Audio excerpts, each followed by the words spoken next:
Il est 12h45, mesdames et messieurs, bonjour, bienvenue à ce journal dont voici les titres.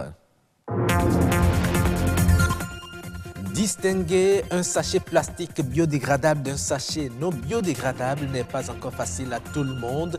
Comment y parvenir? Vous en saurez un peu plus dans ce journal. Elle est une branche spécialisée de la médecine, mais pas très connue. De quelles affections traite l'orthophonie? Nous ferons un zoom sur cette spécialité de la médecine.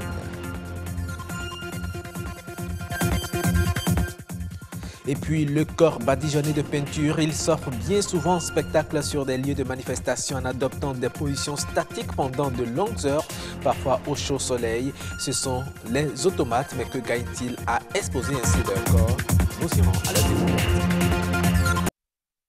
Bienvenue à toutes et à tous. Il est formellement interdit au Bénin la production, l'importation et l'utilisation de sachets plastiques non biodégradables. Ça, vous le savez déjà, mais ce que vous ne savez peut-être pas encore très bien, c'est comment reconnaître les sachets biodégradables recommandés. Pour en avoir une idée, suivez plutôt les explications et démonstrations de la présidente de l'ONG internationale Nyono Agodjie, Mélanie Glélé-Langenfin, à qui Yasmine Damata a entendu son micro. Rien qu'au toucher, vous verrez carrément que les sachets non biodégradables, c'est du plastique. Et les sachets biodégradables sont des sachets très tendres, très doux. C'est des sachets qui ne prennent pas de couleur. On ne peut pas teinter les sachets biodégradables. Par contre, les sachets, que ce soit plastique ordinaire ou oxo, sont des sachets qu'on pourra teinter avec de la couleur.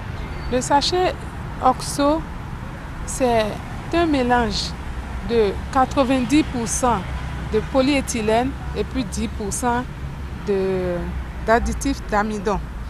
Et par contre, les sachets biodégradables végétaux, 100% amidon, c'est que on a utilisé que l'amidon, que ce soit l'amidon du pomme de terre, du manioc ou du maïs pour les produits. C'est vrai qu'on a parlé des sachets oxo dans le cadre juridique, parce que ça se dégrade après 2 ou 3 ans. Mais c'est réservé typiquement aux agriculteurs, ceux qui font les pépinières, c'est-à-dire les jardiniers et autres là. Ce n'est pas conseillé dans l'alimentation. Donc je peux leur dire que ce n'est pas encore le vrai sachet qu'ils ont actuellement sur le marché. Et je vais demander à la population que si quelqu'un amène son sachet, nous on pourra lui donner un sac réutilisable et qu'il peut commencer par utiliser chez lui à la maison. Maintenant, ces sachets qu'on est en train de ramasser, c'est pour des fins utiles. Puisqu'on ne peut pas les brûler, alors il faut les utiliser pour le bien de la population afin de produire des sachets plastiques sous forme de bâches pour protéger la marchandise, pour protéger les cases dans les villages. Et voilà. La dyslexie, les difficultés de langage et d'expression orale affectent beaucoup de personnes qui malheureusement traînent toute leur vie ce handicap. Or, il existe une branche de la médecine spécialisée dans le traitement de ces troubles de langage, mais pas très connue du grand public. Il s'agit de l'orthophonie. À quel type de patient recommande-t-on l'orthophoniste? Zoom sur cette spécialité de la médecine. Si 65% des enfants n'ont aucune difficulté de langage oral et ont toutes les chances de suivre une scolarité normale, en revanche, environ 20% ont très tôt des difficultés légères. Déjà à l'âge de 5 ans, 15% de ces enfants ont des troubles du langage plutôt importants.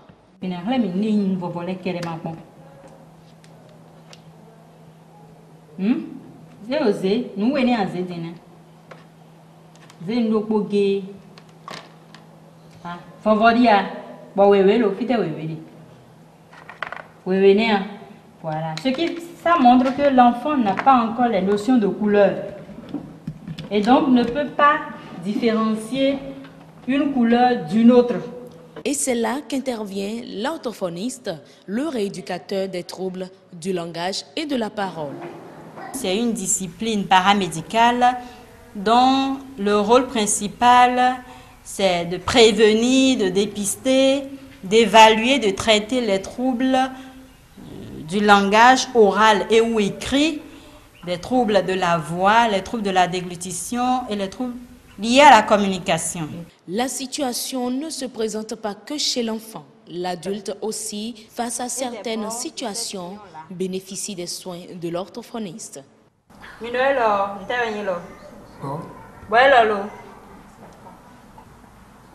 Il répète le mot « bon », mais ce n'est pas ce qu'il veut dire. Il est en train de doigter pour montrer que c'est juste le gecko qui reste dans les murs des chambres. C'est pourquoi il est en train de montrer du doigt le mur.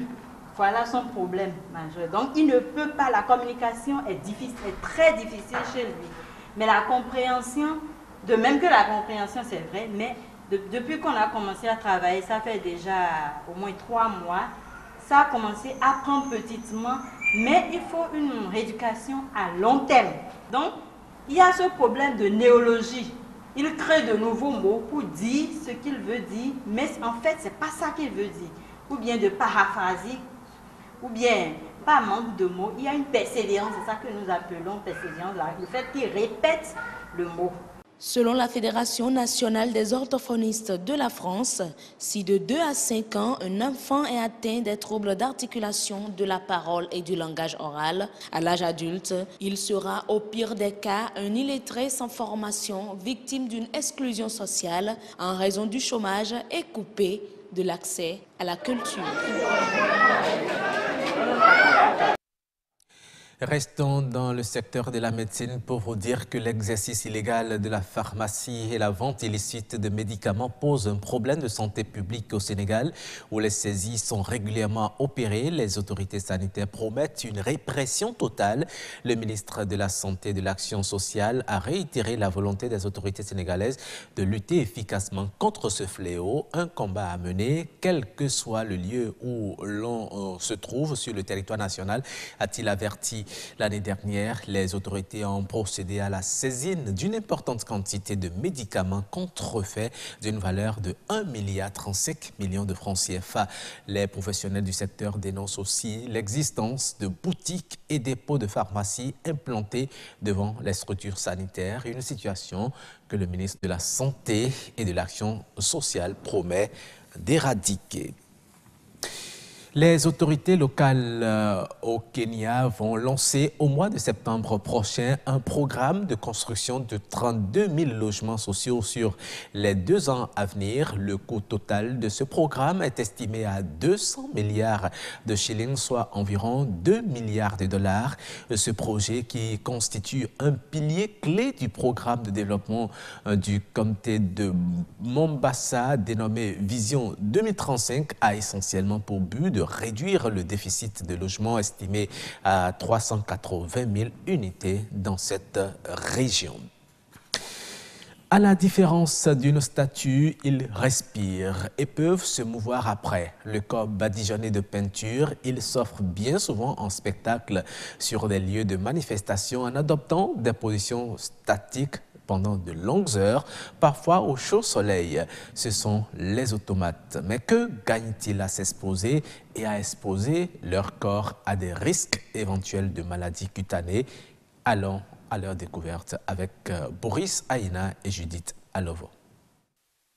Telle une statue debout figée, elles sont nombreuses ces statues de sel. Communément appelées hommes-statues, on les retrouve souvent lors des grands événements, les mariages, les enterrements, à la plage et bien d'autres. Le corps maquillé ou saupoudré, ils prennent l'apparence collée aux manifestations auxquelles ils sont conviés. L'objectif est d'accrocher le regard, d'aguicher le public, de rameuter les badauds. Ce jeune homme au nom de Christian Goyi s'est essayé à cette pratique et en a pris goût. Il y a des choses qu'on doit te faire savoir, qu'on doit te dire, des secrets, comment respirer, comment faire des gestes. Pour moi, c'est genre une passion, une manière de me distraire comme les artistes. Moi, je ne vise pas le côté financier. Moi, je le fais seulement pour me distraire. Quant aux accoutrements et accessoires entrant dans leur préparation, Madame Fidèle Dagba nous en donne le secret. On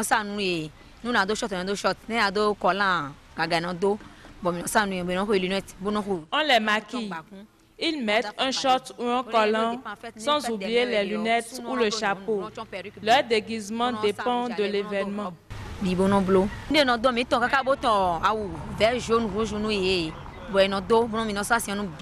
Une personne figée debout pendant des heures, souffrant, allons-nous dire, d'un immobilisme de quelque nature, Justin Patrick Gida opine. Je les vois souvent, bon, s'il y a un genre de cérémonie ou bien un genre de mariage, s'ils voulaient faire une ouverture d'une boutique par exemple, je les vois souvent debout. Asperger son corps de peinture dont on ne connaît pas les compositions et dont on ignore les effets sur l'organisme pendant des heures pour se distraire et distraire le public donne droit à des interrogations sur les conséquences. Un médecin généraliste ou un spécialiste dermatologue nous édifiera sur la question. Absolument, et merci à vous pour ce reportage. Ainsi prend fin ce journal que je vous remercie d'avoir suivi. Prenez le rendez-vous de ce soir à 19h45 sur le grand rendez-vous.